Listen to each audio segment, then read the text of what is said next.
3, and we always cover a lot. We already hit on Andrew Cuomo today, on Joe Biden, on Syria.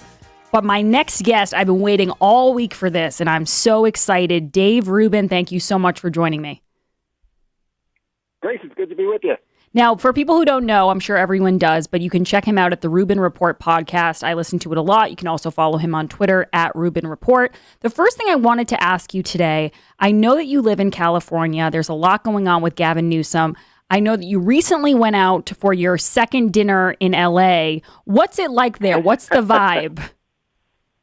Yes, I did actually go out to eat in Los Angeles for the second time in a full calendar year. Last night I had fried chicken sitting in an outdoor tent, even though the restaurant that I went to I've been to many times before, and it's very nice inside, and I would have been more than happy to eat indoors. Look, I'm thrilled that the recall of Gavin Newsom is going to happen. You know, we're at about 1.9 million signatures. We only needed 1.5. I have no doubt that they'll pull some tricks and try to get rid of some of those, but it's going to happen. And then the real question, of course, is, you know, will somebody run that will be better than Newsom? Because, of course, you know, the recall just triggers the new election. He can run again. And, you know, will there be some voices that are hopefully more conservative leaning, or at least somewhat sane Democrat, if that exists anymore?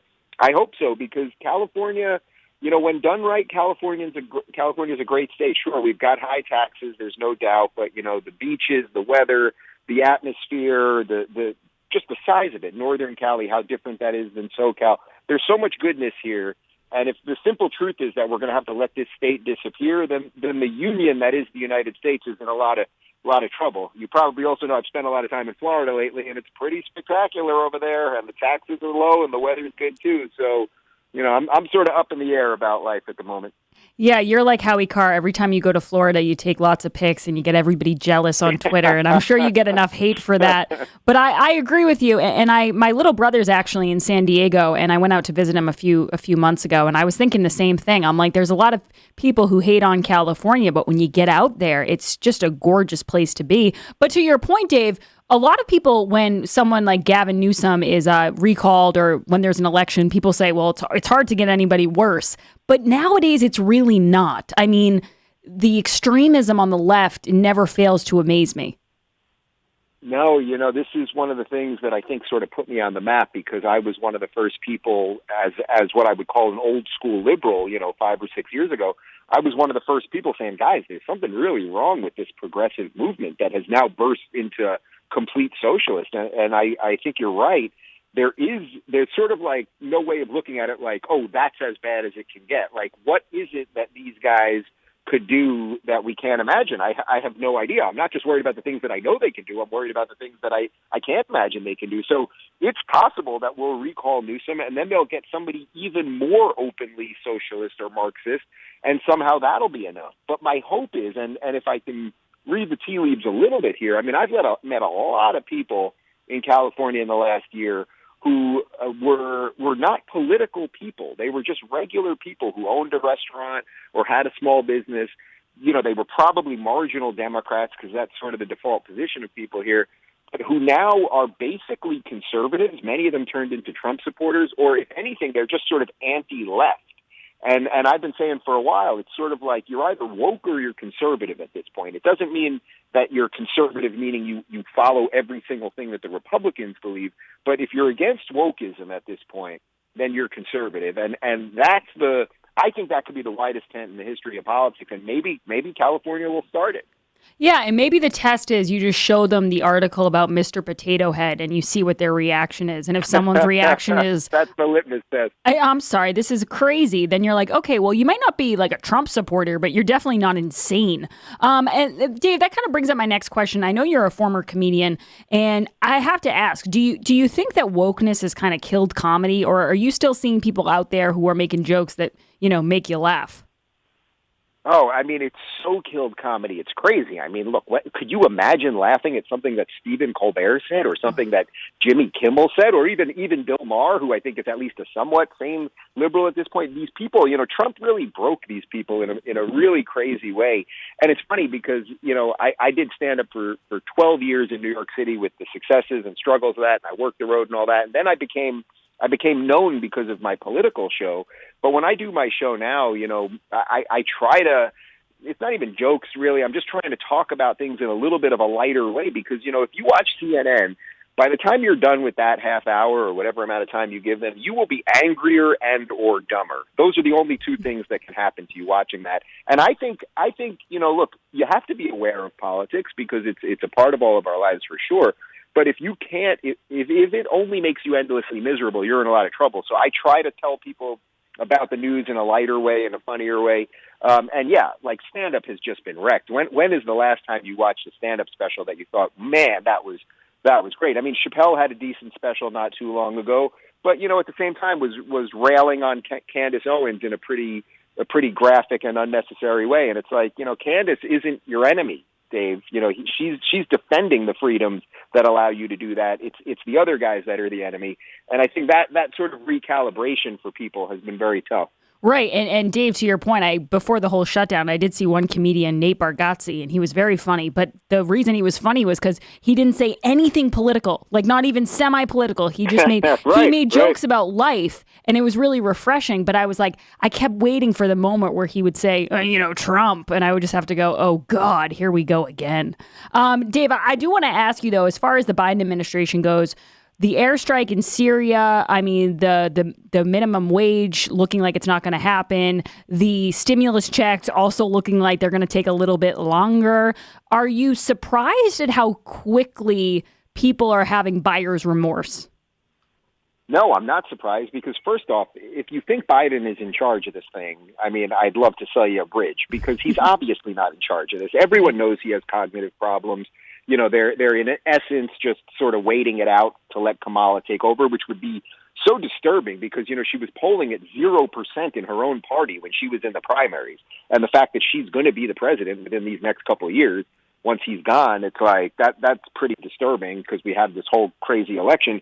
But I would say if you're a liberal or you just, you were just anti-Trump, so you said, okay, I'll just vote for Biden because I'm anti-Trump, I think you're going to regret it because Trump did not get us into wars. I have no doubt that Biden's going to drag us into some of those wars.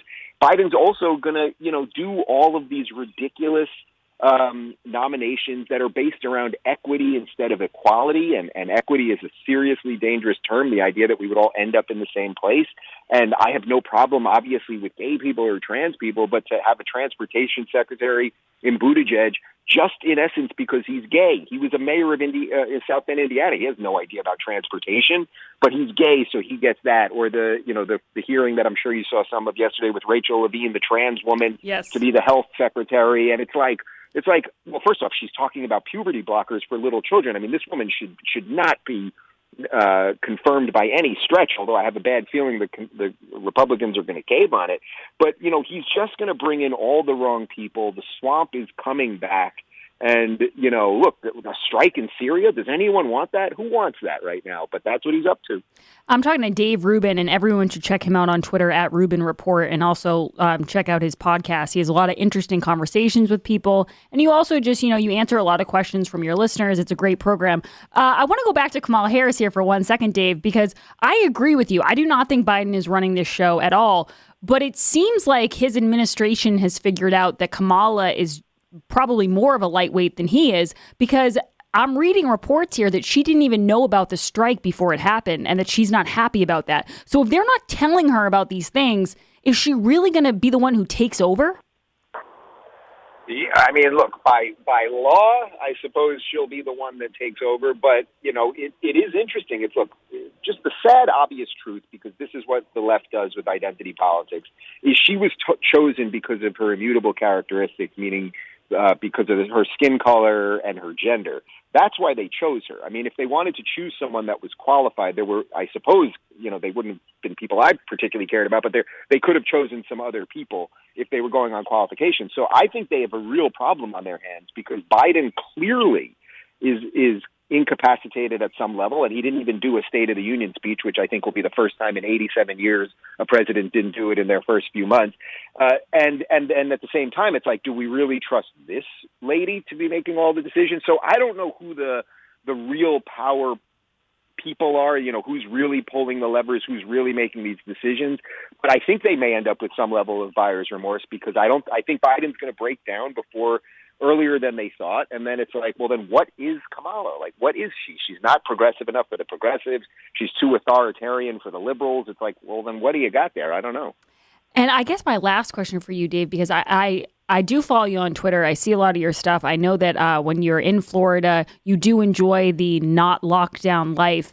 And I just keep wondering this selfishly, because I have some plans in the fall that I'm trying to see if they work out, but also just for the sake of, humanity. I keep thinking to myself, in Massachusetts right now, they're letting up a little bit. They're opening things. They're saying maybe dance floors, which to us is like insane. We're all so happy. We're like frothing at the mouth. We can't believe a dance floor might be in our future. But I keep asking. Right. I keep asking my friends. I'm like, do you think that they can do this again? Do you think they know that it's over now? Like they're not going to lock us down again, or do you think that's a possibility?